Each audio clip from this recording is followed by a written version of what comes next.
Why one of South Africa's biggest banks crashed on Black Friday. Imagine this. It's Black Friday.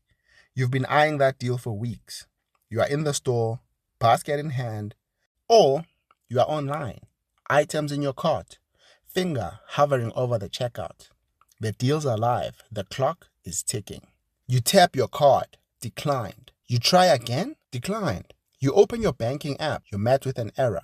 You look around and you realize you're not alone. Nobody can pay. That is exactly what happened to thousands of South Africans during one of the biggest shopping days of the year. And today, we're breaking down exactly why and what every tech team can learn from it. Black Friday in South Africa has grown into one of the biggest retail events of the year. Millions of shoppers, online and in-store, show up ready to spend, and the banks are right at the center of every single transaction. But on this particular Black Friday, one of South Africa's major banks had a serious problem. Their banking services went down right in the middle of the rush. Customers were hitting error screens when trying to pay online, card machines declining in store, multiple duplicate charges going off on their accounts. Payment gateways were timing out completely, and they had absolutely no idea what was going on.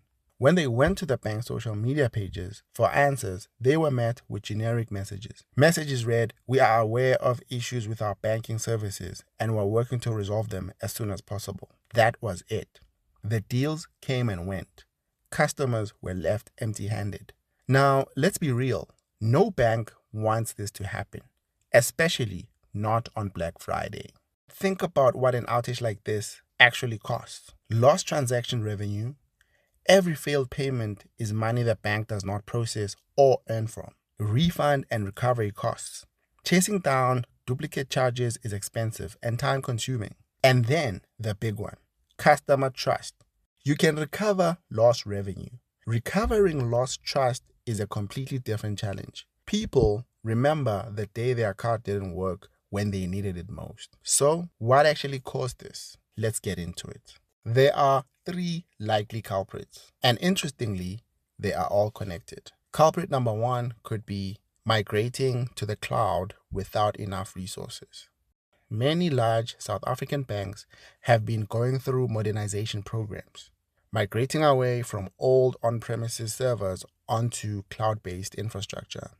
This is generally the right move. The cloud offers flexibility, scalability, and cost efficiency. But here's the catch. If you migrate to the cloud and do not allocate enough resources, enough computer power, memory, and capacity, your new cloud setup will buckle under pressure, just as bad as the old one. Think of it like this. You've moved into a bigger house, but you only packed 1 chair. The building is better, but you haven't brought enough to actually make it work. Culprit number 2. The infrastructure thought it was under attack. Here is where it gets really interesting.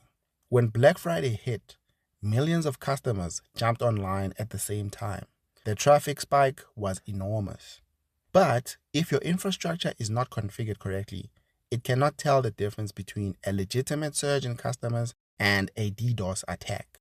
A DDoS attack is a distributed denial of service attack where bad actors flood your system with fake traffic to bring it down. So what may have happened here? The bank's own system started throttling or blocking real customers, treating normal Black Friday shopping traffic as a cyber threat. Imagine a nightclub bouncer getting so nervous about the gate crashes that he starts turning away people who actually bought tickets. Cause number 3, more customers than the system was built for. The third factor is most straightforward and arguably the most avoidable.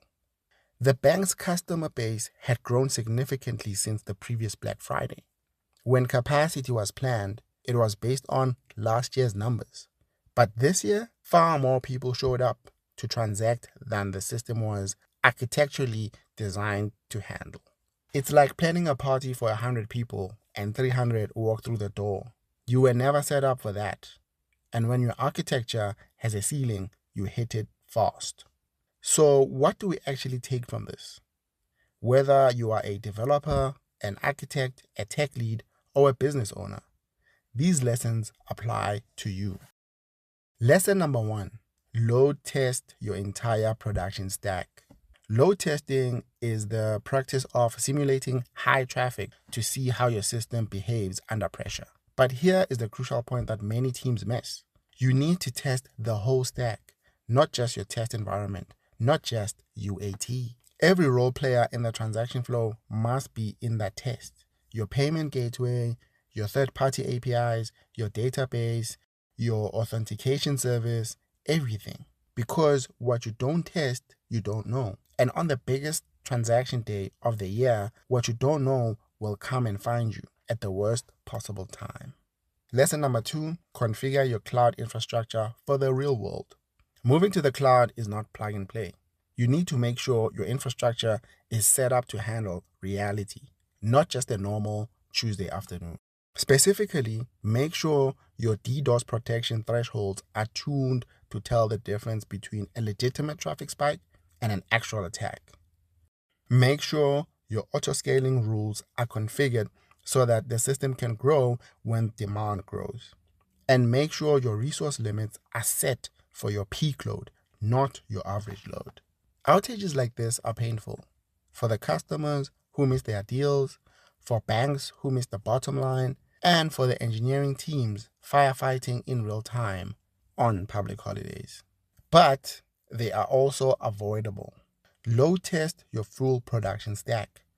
Configure your infrastructure properly and plan not just for the growth you expect, but for the growth that surprises you. If you found this useful, drop a like and subscribe. See you in the next one.